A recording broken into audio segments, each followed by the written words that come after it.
Hello viewers, విద్యా దృక్పథాలకు సంబంధించి వివిధ విద్యా కమిషన్స్ ఇవి. స్వాతంత్రానికి ముందు, స్వాతంత్రం తర్వాత. ఓకే, ఫస్ట్ గుర్తు తాకేది 1854 సమగ్ర విద్యా విధానం కోసం.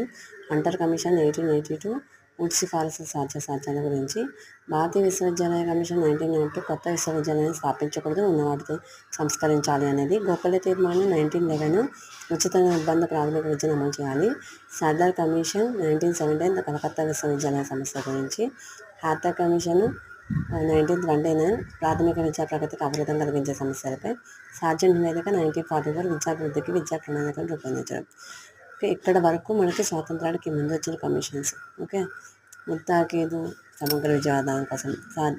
హంటర్ కమిషన్ 1882 వుడ్ సిఫారసు సాధ్యాసాధ్యాల గురించి. భారతీయ విశ్వవిద్యాలయ కమిషన్ 1902, గోఖలే తీర్మానం 1911, సాడ్లర్ కమిషన్ 1917, హాథర్ కమిషన్ 1929, సార్జెంట్ నివేదిక 1944. Thank you for watching.